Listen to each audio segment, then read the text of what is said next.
Semangat dong. Sekarang, silahkan kalian simak video berikut ini. Selamat menyaksikan. Sobal khair anak-anakku, selamat pagi. Kaifa halukum?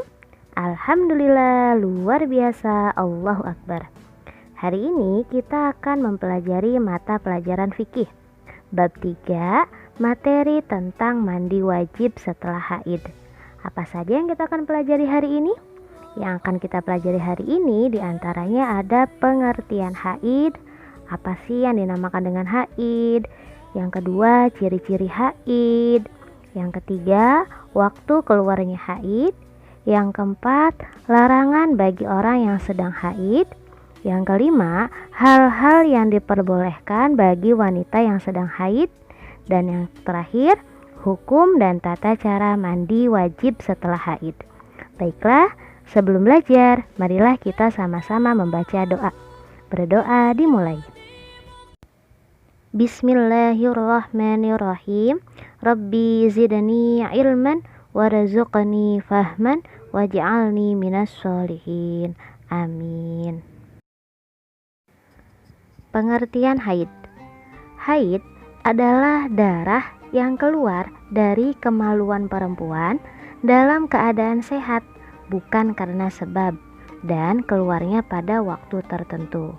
Jadi, haid ini adalah darah yang keluar dari kemaluannya perempuan, dan keluarnya itu bukan karena sebab.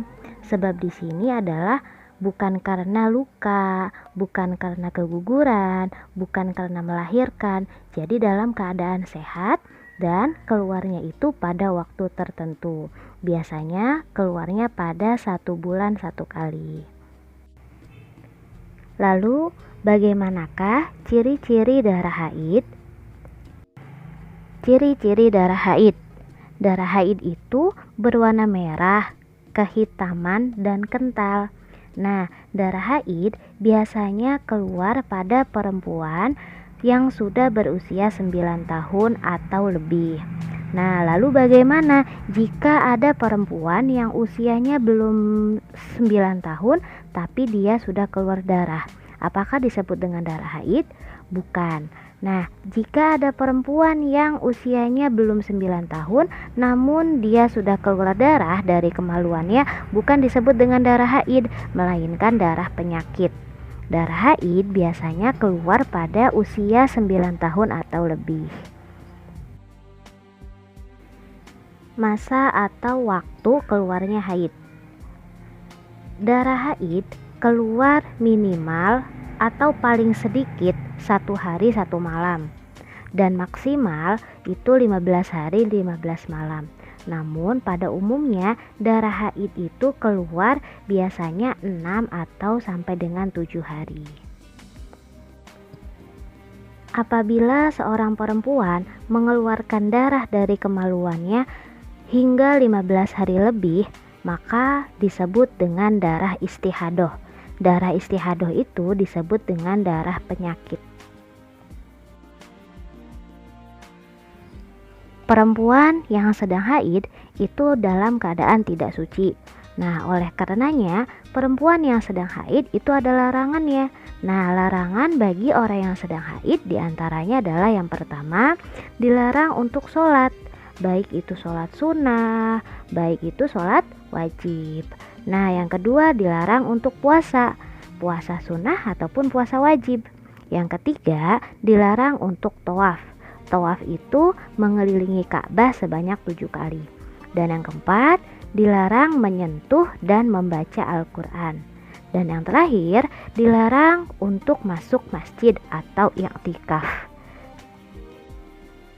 Orang yang sedang haid itu dalam keadaan tidak suci atau membawa najis. Oleh karenanya, orang yang sedang haid tidak boleh melakukan hal-hal tersebut. Lalu, apa saja hal-hal yang diperbolehkan bagi wanita yang sedang haid? Nah, hal-hal yang diperbolehkan bagi wanita yang sedang haid diantaranya adalah membaca buku agama, membaca buku pengetahuan, mendengarkan murotal, memperbanyak zikir, menjaga diri dari hal yang sia-sia, menghadiri majelis ilmu, memperbanyak istighfar, sedekah, bisa membaca buku, menulis cerita, dan lain-lain. Itulah hal-hal yang diperbolehkan bagi wanita atau perempuan yang sedang haid. Hukum bersuci atau mandi setelah haid adalah wajib. Nah, tanda bahwa seorang perempuan itu sudah selesai dari haidnya yaitu apabila sudah tidak ada darah yang mengalir, sudah tidak ada darah berwarna kecoklatan lagi. Setelah perempuan itu tidak ada bercak darah lagi, maka wajib hukumnya untuk segera mandi. Mandi di sini adalah mandi untuk menghilangkan hadas besar. Karena setelah kita sudah bersuci, maka perintah Allah seperti melaksanakan kewajiban seperti sholat, puasa itu harus kembali dikerjakan. Rukun mandi wajib. Rukun mandi wajib ini ada 3. Yang pertama niat. Nah, setiap perempuan hendak mandi wajib, maka berniat kepada Allah. Niatnya itu adalah niat untuk menghilangkan hadas besar. Niatnya adalah nawaitul gusla liraf'il hadasil akbari minal haydhi fardhon lillahi ta'ala. Artinya, saya niat mandi untuk menghilangkan hadas besar dari haid karena Allah Ta'ala. Yang kedua yaitu menyiram air ke seluruh tubuh sampai merata. Dan yang ketiga, mengalirkan air ke jari-jari dan rambut. Jadi, ketika kita sedang mandi wajib, diusahakan dari ujung rambut sampai dengan ujung kaki itu kebasuh semua. Kita harus memperhatikan tempat-tempat yang tidak terkena air, seperti sela-sela jari, sela-sela jari kaki, ketiak, dan lain-lain. Itu harus kebasuh semua ya. Selanjutnya sunnah mandi wajib. Yang pertama, sunnah mandi wajib yaitu membaca basmalah pada awal mandi. Yang kedua, membersihkan kedua telapak tangan sebelum memasukkannya ke tempat air.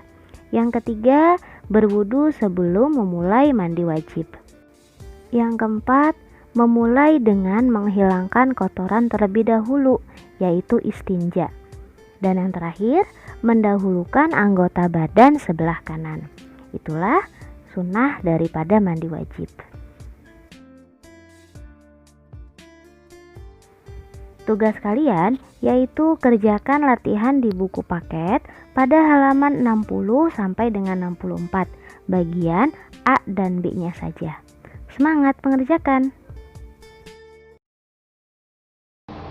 Bagaimana pembelajaran hari ini? Ada yang kurang dimengerti? Jika kurang mengerti, bisa hubungi Bu Guru ya. Pergi ke toko beli bunga mawar. Makan berat ketika lapar. Walau corona semakin menyebar, Tetap semangat dalam belajar. Wassalamualaikum